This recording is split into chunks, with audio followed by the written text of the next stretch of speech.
Students, statistics के इस chapter में आज हम सीखने वाले हैं second method which called as the assume mean method. आप लोगों ने पहले डायरेक्ट मीन मेथड सीखी थी, है ना। वैसे ही ये मेथड है ना, वैसे ही सिंपल सी है। उसमें आप देखोगे कि एक प्रॉब्लम मैंने लिया हुआ, उस प्रॉब्लम से हम इजीली समझ पाएंगे। 200 to 240, 240 to 280, 280 to 320, 320 to 360, 360 to 400, है ना। इस तरह से ये क्लासेस लिए हुए हैं और रिस्पेक्टिव ये क्या है, डेली वेजेस है उनकी, मतलब सैलरी है बोल सकते हैं, और इसलिए इसको रुपीज़ में लिखा हुआ है। साथ में ही नंबर ऑफ वर्कर्स दिए है, कितने वर्कर्स के लिए ये होगा, दैट मीन्स ये दी है फ्रीक्वेंसी, है ना। और रिस्पेक्टिव 5, 10, 15, 12, 8 ये उनके क्लास की फ्रीक्वेंसी दी हुई है। तो ऐसे प्रॉब्लम को अगर हमें डायरेक्ट मीन मेथड से, मतलब एज्यूम मीन मेथड से अगर सॉल्व करना है तो उसको कैसे सॉल्व करोगे। तो उसके लिए सबसे इम्पोर्टेंट ये है कि जो आपके क्लासेस है वो कंटिन्यूस होने चाहिए स्टूडेंट्स। अगर वो क्लासेस कंटिन्यूस नहीं है तो सबसे पहले हमें उसे कंटिन्यूस करना है ना। तो मतलब इसमें तो classes continuous, step deviation, direct mean और एज्यूम मीन, जो तीनों जो मेथड हम पढ़ने वाले हैं उसमें क्लासेस कंटिन्यूस रहे ना रहे तो भी चलेगा, ठीक है। तो ऑलरेडी यहाँ जो है क्लासेस कंटिन्यूस है।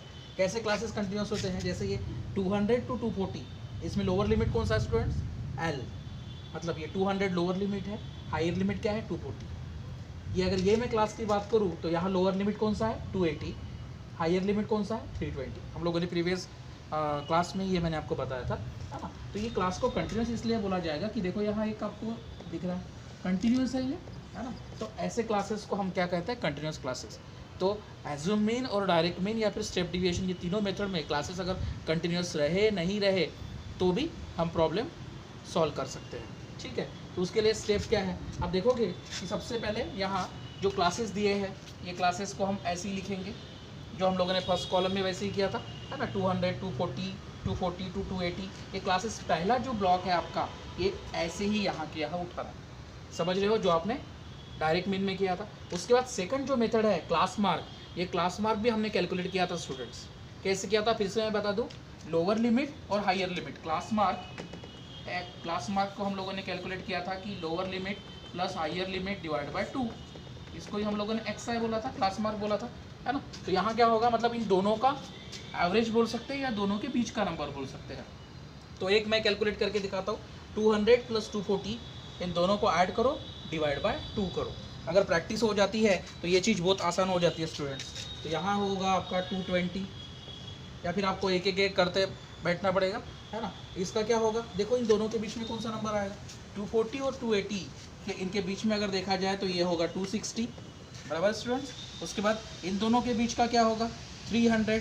अगर नहीं समझता है तो आप करके देखो, 280 + 320 डिवाइड बाय 2, ये नंबर आपको 300 मिलेगा। इन दोनों के बीच का क्या होगा 340, इन दोनों के बीच का क्या होगा 380, है ना। तो समझ गए, क्लास मार्क हम इस तरह से कैलकुलेट करते हैं। अब उसके बाद नेक्स्ट ये जो टर्म्स है, ये जो कॉलम है, ये मेथड में अलग से है। मतलब हम लोगों ने प्रीवियस में 4 ब्लॉक बनाए थे, 4 बॉक्स से कॉलम बनाए थे।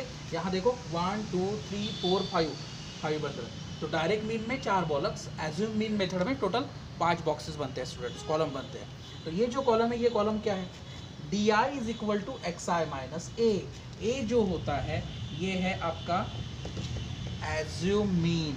ओके, ये एज्यूम मीन कैसे लेना, ये एज्यूम मीन जो नंबर्स होते हैं क्लास मार्क के, यहाँ दिख रहा है आपको 1 2 3 4 5, अगर 5 नंबर है तो बीच का नंबर हमेशा एज्यूम मीन ले लेना। तो यहाँ क्या होगा 300। मतलब ऑड नंबर में हमें एज्यूम मीन सिलेक्ट करना बहुत आसान हो जाता है, बीच का नंबर लेना। अभी सवाल यह है कि मान लीजिए कि यहाँ 4 क्लासेस दिए हैं, फर्स्ट सेकंड थर्ड फोर्थ, और ये नहीं दिया है, तो उस समय एज्यूम मीन कौन से लोगे।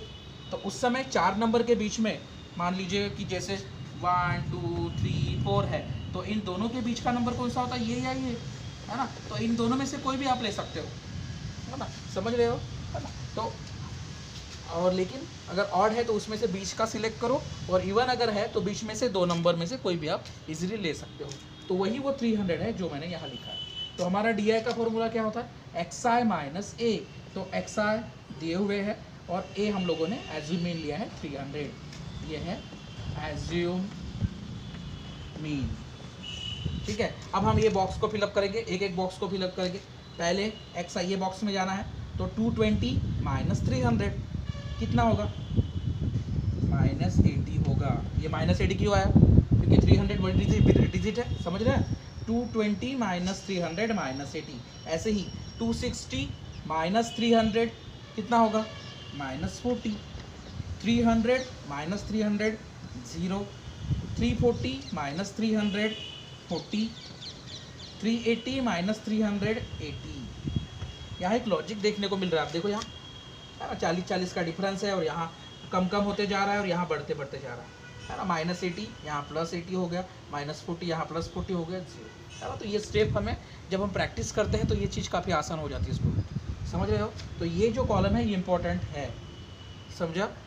फिर से एक बार रिपीट करता हूँ, जो आपका बीच का नंबर है क्लास मार्क वो आपको लेना है एज्यूम मीन, और उसमें अगर ऑड नंबर है, चार ही है, तो कोई भी आप ये बीच के 2 में से कोई भी नंबर ले सकते हो, है ना। अब यहाँ ऐसे ही ये पुटअप करके आपको आंसर मिला, समझा। अब नेक्स्ट कॉलम जो है, ये कॉलम उधर भी था, दैट इज द फ्रीक्वेंसी। ये फ्रीक्वेंसी क्या आता है, नंबर ऑफ वर्कर्स। तो ये पहले कॉलम के लिए ये रहेगा यहाँ 5, ये रहेगा सेकंड के लिए यहाँ 10, ये रहेगा यहाँ 15, ये रहेगा यहाँ 12, ये रहेगा यहाँ 8, है ना। तो ऑलरेडी पूरे इसमें से ये कॉलम और ये कॉलम को एज इट इज़ दिया हुआ था, ये क्लास मार्क का हमने ऐड किया और DI का हमने ऐड किया। अब क्या करना है, ये जो आपका FI जो निकला हुआ है, कौन सा, ये फ्रीक्वेंसी जो हमने गिवन दिया है, और ये आपने DI निकाला, मतलब ये इन दोनों का आपको करना है प्रोडक्ट। तो प्रोडक्ट क्या होगा, माइनस साइन है तो माइनस साइन रख दीजिए, 8 5 × 40 तो ये होगा 400, लेकिन साइन क्या रहेगा, माइनस है तो -400। ये इसका क्या होगा, कितना होगा, 40 × 10, ये भी 400 ही होगा स्टूडेंट्स, बराबर है। इसके बाद कोई भी चीज़ को अगर 0 से मल्टीप्लाई करते तो आंसर क्या मिलेगा, दैट इज़ द 0। उसके बाद 40 × 12, इसको अगर हम कैलकुलेट करते हैं तो क्या होगा, 12 4 × 48, तो ये होगा 480, बराबर है। और इसको हम कैलकुलेट करते हैं 8 8 × 64, मतलब 640। ये समझा मैंने क्या किया, जस्ट ये टर्म के साथ मल्टीप्लाई करके उसके सामने रखा है ना। आप इस तरह से सीधे सीधे ऐसे कॉलम भी कर सकते हो, सो दैट गलतियाँ नहीं होगी। अब क्या करना है, हमें समेशन करना है स्टूडेंट। ये जो फ्रीक्वेंसी, ये चीज़ हमने उधर भी की थी, समेशन ऑफ FI को ही NB कहा जाता है। इन सभी की जब हम एडिशन करते हैं 5 + 10 + 15 + 12 + 8, तो ये आपको मिलेगा, बराबर है स्टूडेंट, है ना। ऐसे ही इसकी समेशन करना है। अब इसकी समेशन करते समय आपको प्लस माइनस के बेसिक कंसेप्ट पता होने चाहिए स्टूडेंट्स। प्लस माइनस के बेसिक कंसेप्ट मतलब एक सिंपल चीज़ मैं बता रहा हूँ, आप लोगों को क्या करना है, माइनस वाला पहले ऐड कर लो, पहले उसका सॉल्व करो, और बाद में प्लस वाला करो। तो आप जानते हो दोनों अगर माइनस माइनस साइन है तो क्या हो जाता है, एडिशन होता है, और साइन किसका लगता है, ग्रेटर नंबर का। तो इसका कितना होगा, -800, बराबर है। इसको सॉल्व करो, इसका क्या होगा, 0 0 2 और है ना 1200। तो बाद में इसको सॉल्व करो, समझा। एक बार फिर से मैं बता रहा हूँ, देखो इसका आंसर कितना होगा, -800, बराबर है।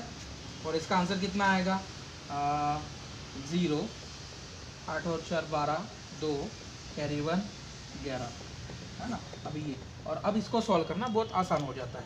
तो ये आएगा 320, और 320 का साइन क्या रहेगा, डेफिनेटली बड़ा नंबर है, समझा आपको, है ना। मतलब सभी को जब हम ऐड करते हैं तो थोड़ा सा पहले इसको अलग से करो और इसको अलग से करो, सो दैट आपको डिफिकल्टी नहीं होगी। तो ओवरऑल हमारा फ्रीक्वेंसी कितना निकला, 50, FI/DI कितना निकला, 320। अब हमारा फॉर्मूला जो था FI, यहाँ मीन अभी निकालने का है ना। तो मीन निकालने का फॉर्मूला जो होता है वो D बार प्लस A क्या है, एज्यूम मीन। और D बार कैसे निकालते हैं, D bar is nothing but the summation of FI/DI upon summation of FI। तो FI/DI आपका कितना है, ये जो एडिशन होता है ये FI/DI है, दैट इज 320, समझ रहे हो।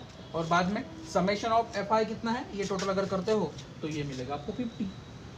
यहाँ से 0 0 कट हो जाते हैं, 32 / 5, है ना। और अगर हम उसको अगर कैलकुलेट करते हैं तो आपको ये कितना मिलेगा, 6.4, ये आपको डेविएशन मिलेगा, D मिलेगा, ठीक है।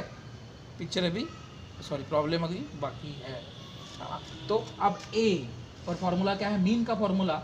अब यहाँ आंसर मिल रहा है आपको, मीन जो है वो है A + D बार। A कितना था हमारा, कितना लिया एज्यूम मीन हम लोगों ने, बीच का नंबर दैट इज द 300, ये 300 यहाँ रखिए, और डी बार कितना निकला 6.4।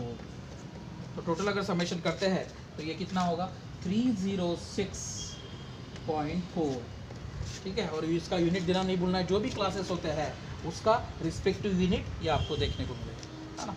एक चीज़ आप यहाँ टैली कर सकते हो कि जब भी हमारा प्रॉब्लम सॉल्व होता है तो हमारा आने वाला जो आंसर है यहाँ कितना आया 306.4। तो ये 306.4 बराबर कहीं ना कहीं ये 300 दिख रहा है आपको जो आपने मीन लिया था, इसके बराबर इनके कहीं ना कहीं वो बीच में वो आंसर होता है, मतलब नियर बाय। देखो यहाँ 306 इन्हीं के बीच में आ रहा है वो नंबर, मतलब 280, 281, 282 से लेके 320 तक के, है ना। तो इस तरह से हम टैली कर सकते हैं कि हमारा आंसर बराबर वो क्लास के रेंज में आता है, समझ रहे हो, ठीक है। फिर से एक बार मैं यहाँ बता रहा हूँ कि आपको कॉलम ये तो पहले ही हमने किया था, उसके बाद ये भी कॉलम हमने किया था, एक क्लास मार्क का कॉलम आपको ऐड करना है और एक DI का कॉलम ऐड करना है। DI का फॉर्मूला होता है xi minus a that is the assume mean, assume mean जो है इसके बीच का नंबर दैट इज द 300 लेना है। अगर ऑड नंबर है तो, इवन नंबर अगर है तो बीच में से मान लीजिए इतने नंबर है केवल, तो ये दो नंबर में से आप कोई भी नंबर ले सकते हो, यहाँ कर सकते हो।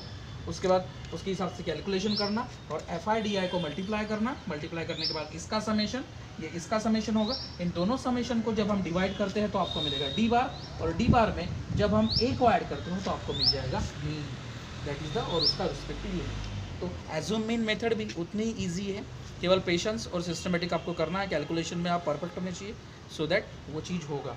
टेक्स्ट बुक में ऑलरेडी इसी से रिगार्डिंग एक्सरसाइज में देखोगे कि एज्यूम मीन मेथड पे 6.1 यहाँ लिखा हो स्टूडेंट, 6.1 में से आपको सेकंड प्रॉब्लम ये एज्यूम मीन का ही है, और वैसे ही फोर्थ प्रॉब्लम, है ना। ये दोनों प्रॉब्लम आपको होमवर्क के रूप में यहाँ करने हैं, और साथ में जो सॉल्व प्रॉब्लम दिया हुआ है टेक्स्ट बुक का वो भी आपको करना है, ठीक है। आई थिंक आपको इजीली समझा होगा, हाँ।